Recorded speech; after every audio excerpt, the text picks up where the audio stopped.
A long time ago, before the great flood covered the world, before God's judgment came upon mankind, there was a righteous man chosen by God. He was wise, skilled in many crafts, and God looked upon him with favor.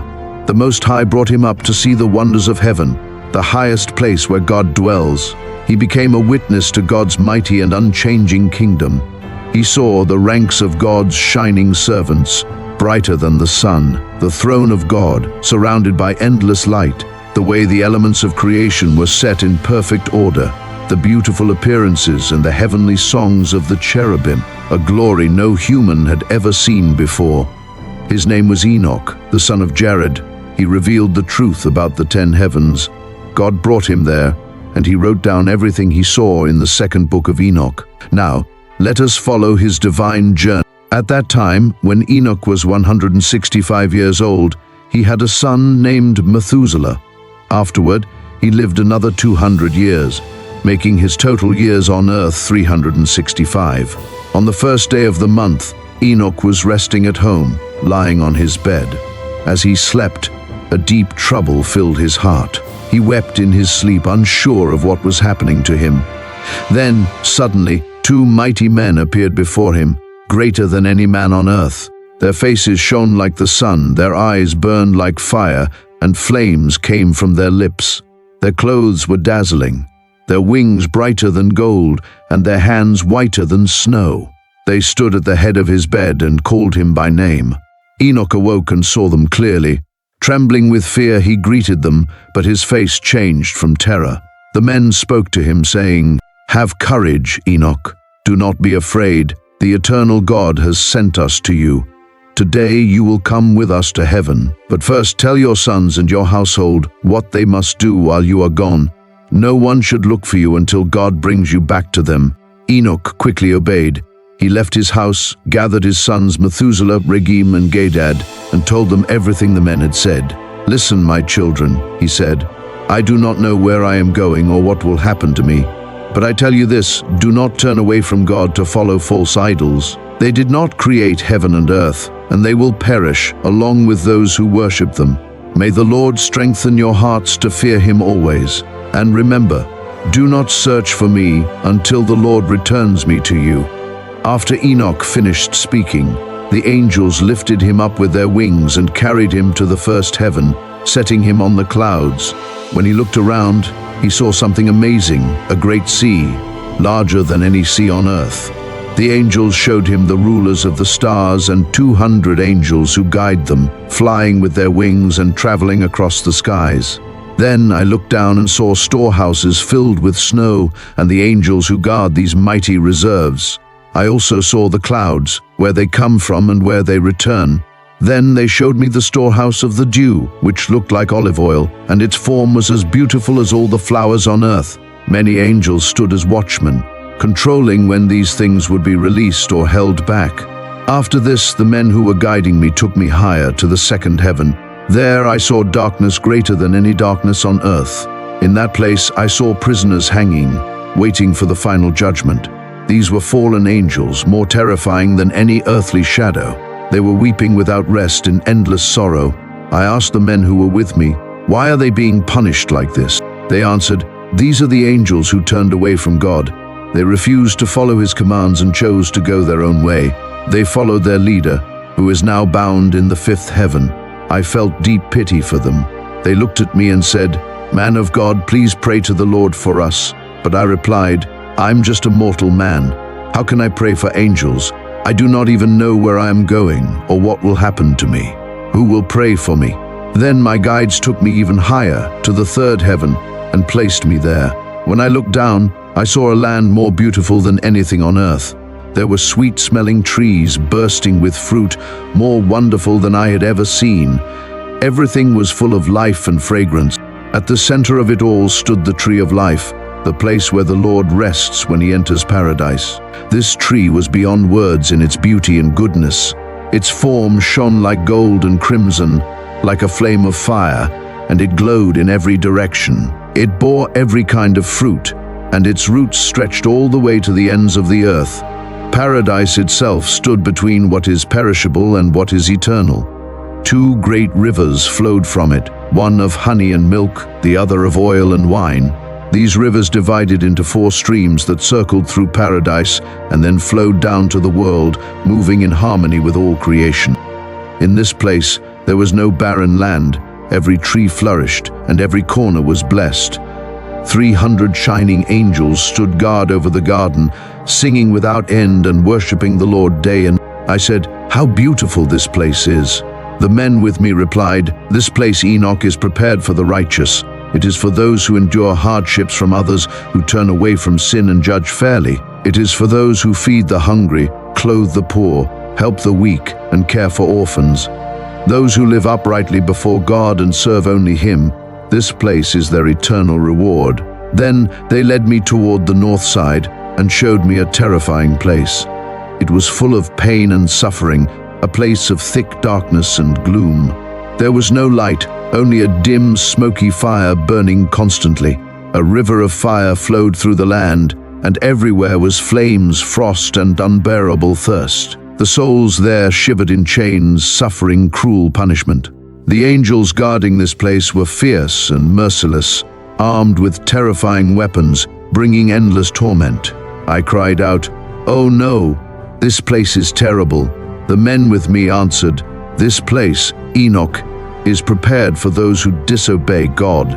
It is for those who commit unnatural sins and corrupt innocent children, those who practice sorcery, magic, and wicked witchcraft, those who take pride in evil, stealing, lying, causing harm, spreading jealousy, committing adultery and murder, those who take advantage of others and destroy lives, those who see the poor and steal from them instead of helping them, those who let the hungry die even though they could have fed them, those who leave the naked to suffer even when they have clothes to give, those who do not know their Creator and worship lifeless idols, statues made by human hands, which cannot see or hear. For all these people, this place is their eternal punishment." Then the men took me higher to the 4th heaven, where they showed me the movements of the sun and moon. I saw how they traveled, how their light compared, and I realized that the sun's light is greater than the moon's. The sun moves with incredible speed, never resting, always completing its cycle. It is guided by 4 great stars, each leading 1,000 smaller stars, 4 on the right of the sun and 4 on the left, making a total of 8,000 stars accompanying the sun during the day. At night, 1,006 winged angels fly before the sun, moving it through the fiery sky. 100 angels light up the sun, keeping its fire burning. I also saw mystical creatures flying with the sun, beings called phoenixes and Kalkadri. They were amazing and mysterious, with the bodies of lions, tails of great beasts, and crocodile-like heads. Their skin shone like a rainbow, and they were 900 measures in size. Each had 12 wings like angels, and they traveled with the sun, carrying heat and dew as God commanded them. The sun moves in a great cycle, rising in the east and setting in the west, its light shining without end.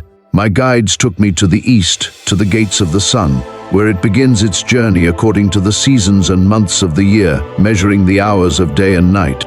I saw 6 great gates, each measuring 61 stadia and a quarter. Through these gates, the sun rises and sets, moving evenly through the months. As the seasons change, the sun follows its path through these gates, completing the full year after passing through all 4 seasons. Then my guides took me to the west, where I saw another 6 great gates, mirroring those in the east.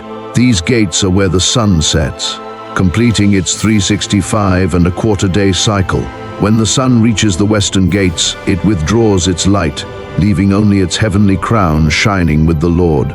400 angels guard the sun, which moves on a great wheel beneath the earth, resting for 7 great hours of the night. At the 8th hour, the sun returns to the east, bringing its light once more. When it rises, it shines brighter than fire, and the phoenixes and Halkidri, mystical beings of the sun, begin to sing. At that moment, all the birds of the earth flutter their wings, rejoicing in the giver of light. They sing at the Lord's command, saying, "The giver of light comes to bring brightness to the whole world." Then the morning light appears, and the sun receives its brightness, ready to light up the earth once more.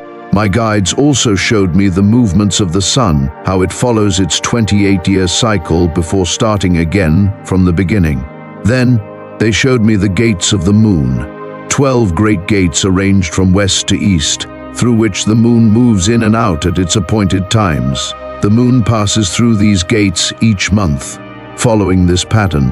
By the first gate with 31 days exactly, by the second gate with 31 days exactly, by the third gate with 30 days exactly, by the fourth gate with 30 days exactly, by the fifth gate with 31 days exactly, by the sixth gate with 31 days exactly, by the seventh gate with 30 days exactly, by the eighth gate with 31 days perfectly, by the ninth gate with 31 days exactly, by the 10th gate with 30 days perfectly, by the 11th gate with 31 days exactly, by the 12th gate with 28 days exactly.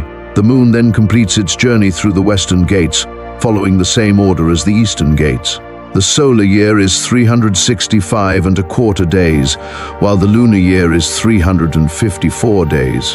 This means the moon is short by 12 days compared to the sun, creating the lunar cycle adjustments for the full year. The great cycle of time lasts 532 years. Every fourth year accounts for the extra quarter day that was left out in the previous 3 years. These extra days are not counted in the heavenly records as they adjust the years, causing some months to grow and others to shrink. When the sun completes its journey through the western gates, it returns to the eastern gates and continues its day and night cycle around the heavens. It moves faster than all other heavenly bodies, including the winds, spirits, elements, and flying angels. Each angel has 6 wings, and the sun follows a 7-fold course in 19 years. In the middle of the heavens, I saw mighty soldiers serving the Lord. They played timpani and harps, singing in voices so beautiful that no human words could describe them. Their music was so wonderful that I was filled with joy just listening to it. Then my guides took me up to the 5th heaven and placed me there. I saw countless warriors, called the Grigori. They looked human, but they were huge, larger than giants. Their faces were withered and sorrowful, and their mouths remained silent.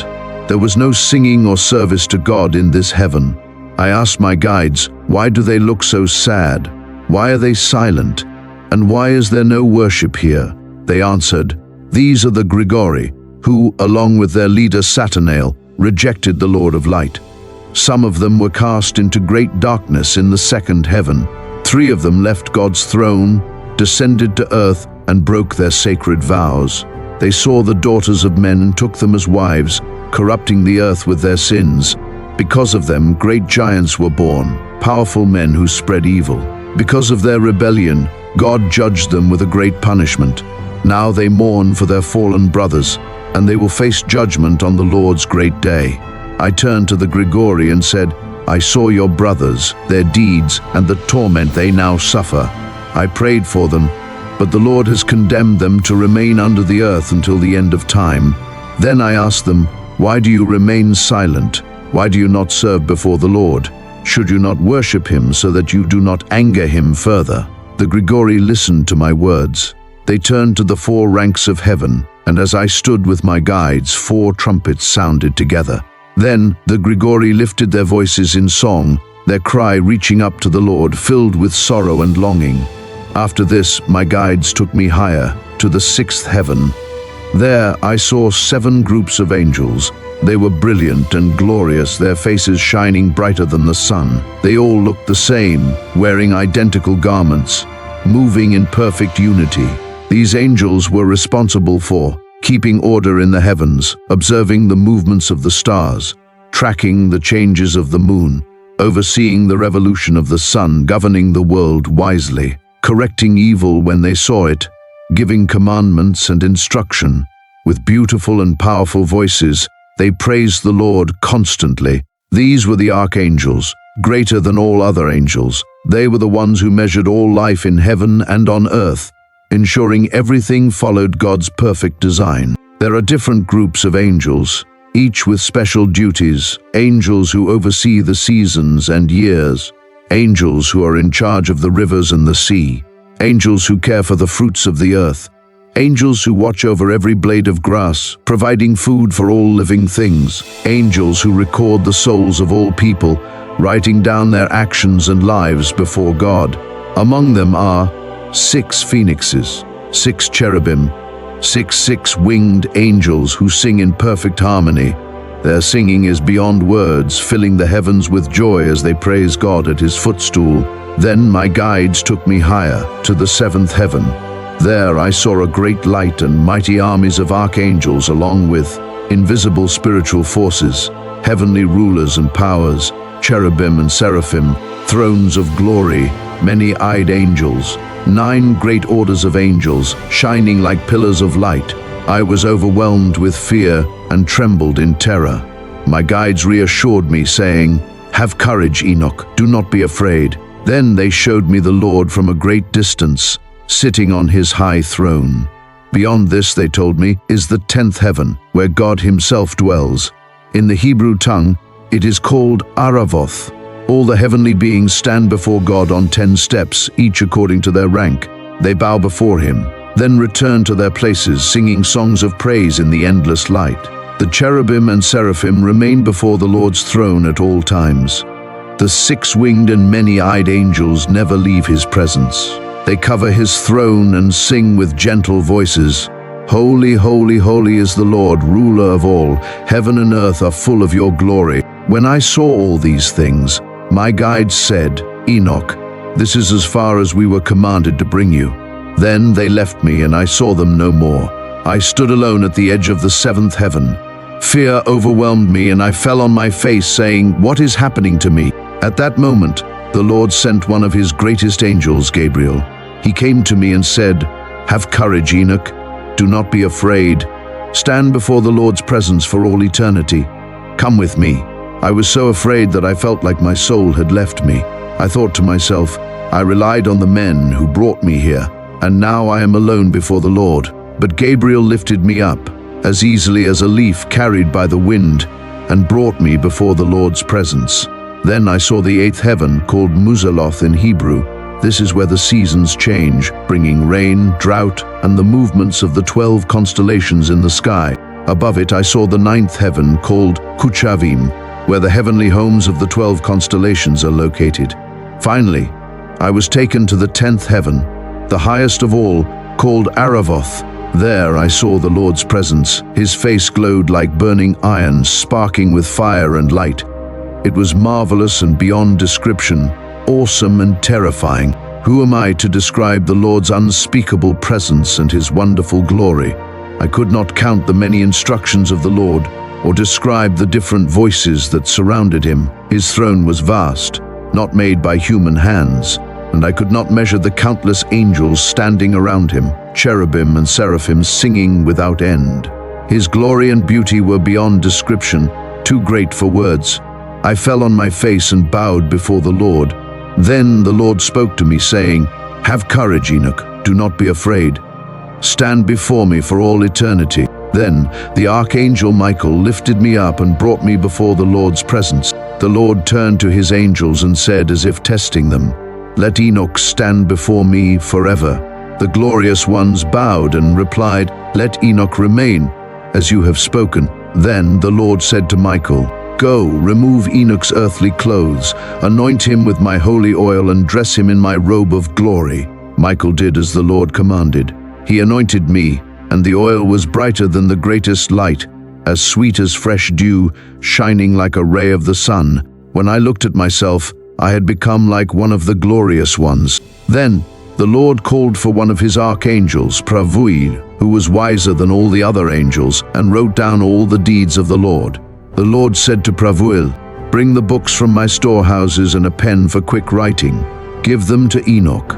Let him receive the most precious and comforting books from your hand." Then Pravuil began to teach me all things, the mysteries of heaven, earth, and sea, the path of the stars and the changing of the seasons, the movements of the sun and moon and the power of thunder, the winds, the numbers of angels and their songs, the languages of all people and their songs of praise, the laws, instructions, and everything worthy of learning. Then Pravuil said to me, "Write down all the souls of humanity, every person ever born, and the places prepared for them in eternity. For all souls were created before the world began, and everything is measured in cycles of 30 days and 30 nights. So I wrote down everything exactly as I was told and recorded 366 books. Then the Lord called me again and said, "Enoch, sit at my left side with Gabriel." I bowed before the Lord, and he spoke to me. "Enoch, my beloved, everything you see, everything that is already complete, I will reveal to you. Even before time began, before anything existed, I created all things from nothing. I made the invisible into the visible and the physical world from what could not be seen. Listen carefully, Enoch. These secrets I have not even told my angels. They do not know how they came to be or the vastness of my eternal kingdom. They do not understand the way I created everything, but today I reveal it to you. Before anything was made, I moved alone through the invisible, like the sun rising from east to west, then returning from west to east. But even the sun finds rest, while I found no rest, because I was creating all things. Then I had the thought to lay foundations and to bring forth creation into sight. And so Enoch's journey through the 10 heavens came to an end. From the radiant realms of light to the prisons of fallen angels, from the storehouses of the stars to the very throne of God, Enoch saw wonders beyond human understanding. He witnessed the divine order of creation, the judgment of the wicked, and the eternal reward for the righteous. Through everything, one truth stood above all: God rules over heaven and earth. But Enoch was not shown these things just for himself. He was chosen to record them for future generations. His message is one of warning, hope, and divine truth. Now, the question is, what will we do with this knowledge? Will we choose righteousness and prepare our hearts for God's eternal kingdom? Or will we turn away, ignoring the heavenly mysteries that have been revealed? The Book of Enoch gives us a glimpse of God's power, justice, and eternal plan. May we walk in faith, seek the Lord, and live for Him, so that when our time comes, we too may stand before His throne, clothed in His glory, just as Enoch was. Thank you for joining us on this journey through the 10 heavens of Enoch. If you found this video insightful, don't forget to like, share, and subscribe for more biblical mysteries revealed. Until next time, may the Lord bless you and keep you. Shalom.